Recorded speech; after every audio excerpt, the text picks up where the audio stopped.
Well, that's the big news now coming in. Modi government has notified the Citizenship Amendment Act. It's now official. Details now coming in with regards to the notification that has been issued by the Modi government. Important to point out that this was Bharatiya Janata Party's part of the manifesto back in 2019, a promise that was made for those who have been persecuted in our neighboring countries. The Citizenship Amendment Act has now been notified.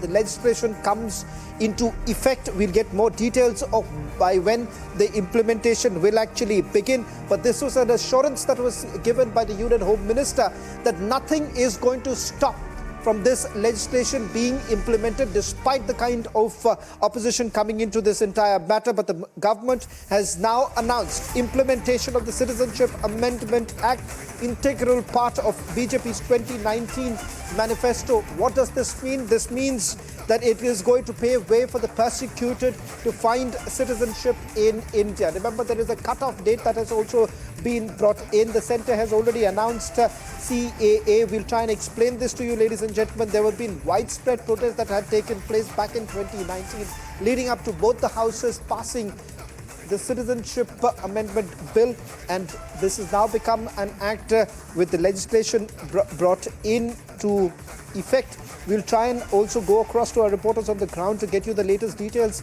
We'll try and first connect to Senior Executive Editor Abhishek Kapoor, who's getting us that big announcement that has been made by the Modi government. Let's just quickly take you through some of the details that are now coming in with regards to the implementation process. The government has already made the announcement. Getting us the latest details is our Senior Executive Editor Abhishek Kapoor. It's now official, Abhishek. The government has announced the CAA rules. In terms of implementation, when does it come into effect? Well, yes, Shawan, so that information coming in through government sources that the CAA rules have been notified, after which all the persecuted minorities in Afghanistan, Pakistan and Bangladesh, with a cutoff, of course, of the CAA as provided in the Act, would be entitled to become citizens of India. Remember the kind of controversy that took place on this issue in 2019 to 2020, in fact, when the Act was passed by the Parliament. The manner in which some motivated vested interest inimical to India's peace and prosperity twisted the narrative and the meaning of the CAA and created an impression that it is against a particular minority, or that it is aimed at denying citizenship to already existing citizens of the country. And I think the government, of course, waited for a long 5 years to let the temper subside. Subsequently, we have seen a lot of communication happening. The last, of course, remember,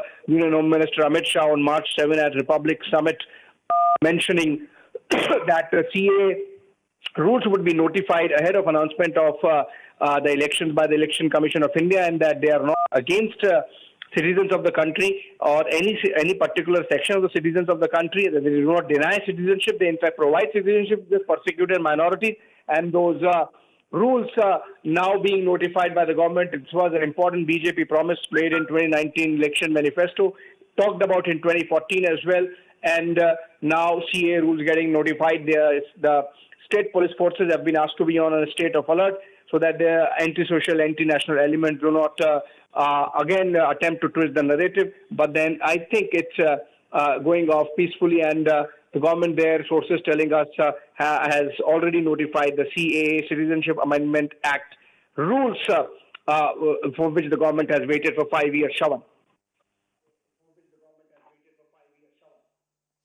Abhishek, well, I'll just request you to stay on with us.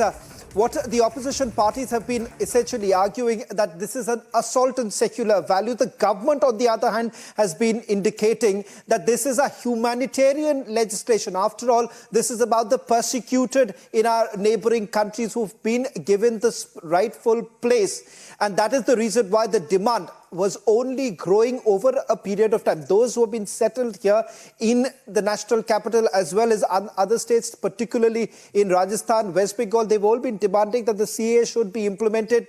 But once again, what's important to point out here is that this is yet another promise that was made by the Bharatiya Janata Party government, and particularly the party in its manifesto back in 2019. So part of various other promises, but this too has now been delivered by the government.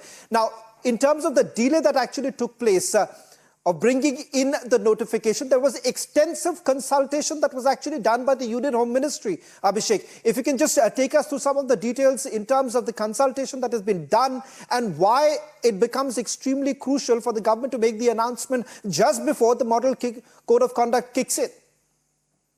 Well, Shravan, so it had to be announced before the MCC kicks in because this is a policy measure, important policy measure, and the Model Code of Conduct prohibits making those kind of announcements. All precautionary measures in terms of keeping the state police forces in a state of readiness have been done. So far as consultation is concerned, this is essentially, remember, a position taken by the BJP that all those being persecuted in our neighborhood in Afghanistan, Pakistan, Bangladesh, and we have seen a stream of persecuted Hindu and Sikh minorities coming in from these affected geographies.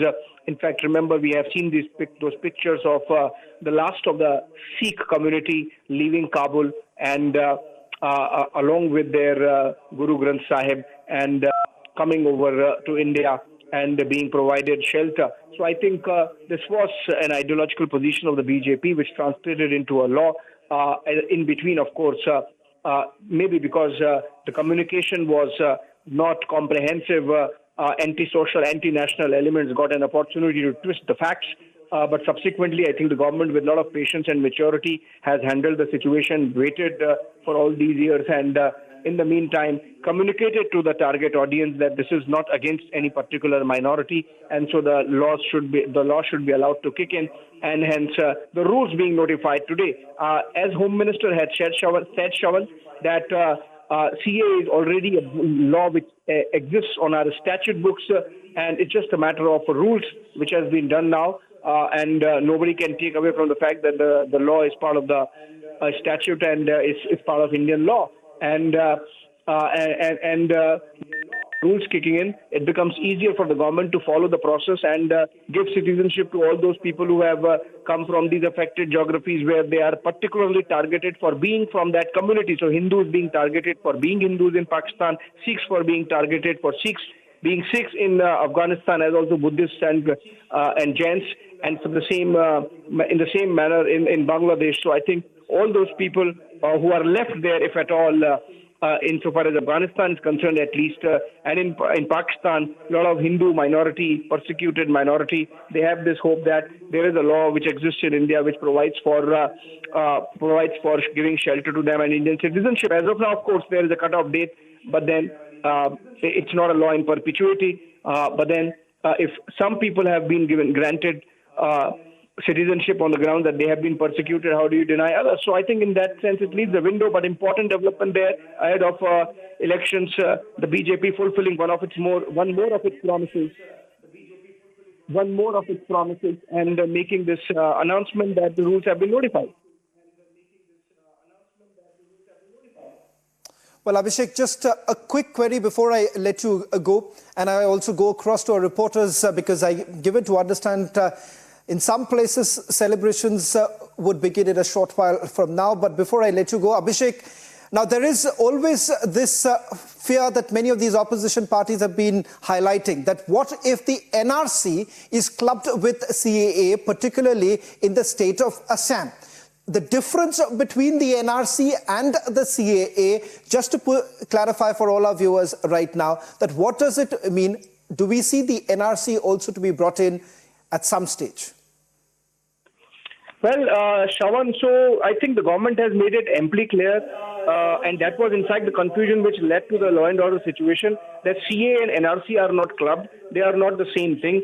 NRC is about citizens of the country and to maintain a record. And we have seen from around the world the kind of experience that nations like the United States, even some nations in Europe are having, because you don't maintain a register of who is their citizen, who is not, and leading to a lot of illegal migrants coming in.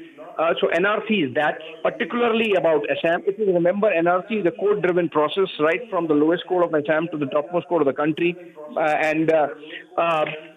Subsequently, there has been this talk that you need some kind of registry of citizens across the country, but that's not something which has been discussed.